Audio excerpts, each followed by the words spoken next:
Bonjour à tous amis auditeurs, voici la minute du bonheur. Et aujourd'hui, la façon de donner. Nous sommes tellement imbus d'idées matérielles que donner, pour la plupart, consiste à donner des objets ou de l'argent.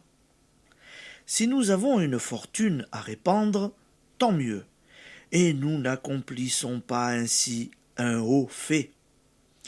Nous nous maintenons dans le courant des beaux échanges.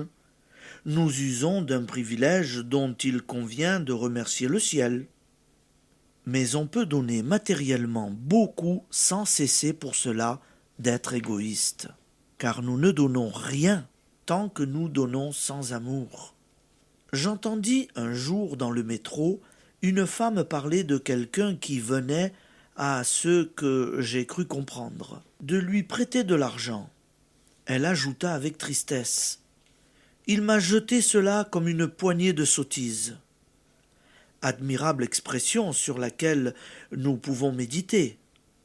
Demandons-nous si, jusqu'alors, nous n'avons pas assené nos largesses sur ceux que nous prétendons aider, au lieu de les répandre affectueusement sur eux, à moins que ce ne soit de notre part une démonstration de notre supériorité. Ces largesses-là n'ont point les vertus du don. Seule la pensée d'amour que nous ajoutons à ce don a de la vertu. Dans le sens de force, seul l'élan du cœur est efficace. Lui seul a des ailes, et nous revient porteur de joie. Les bénis de ce monde sont ceux qui cherchent à faire plaisir tout en rendant service.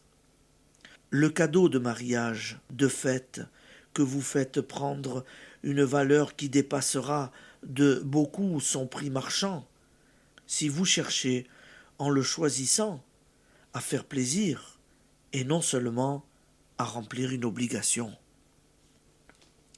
Vous pouvez vous dévouer pour soigner un malade, pour prendre soin des vieux jours d'un parent. Et si vous n'avez pas pour lui, en plus de la vigilance indispensable, un sentiment affectueux qui se traduira par des attentions gentilles, vous n'aurez pas donné grand-chose. La tisane est à vos frais, le morceau de sucre aussi, mais ce que vous donnez en réalité, c'est le soin que vous prenez de faire fondre ce sucre et de placer la tasse à portée de la main. Application. Il n'est pas indispensable d'être riche pour donner.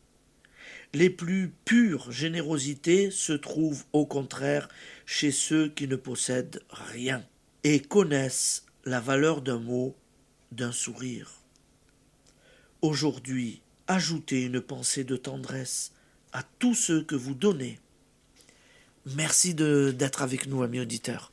Je vous souhaite une bonne journée à tous. À bientôt. À demain.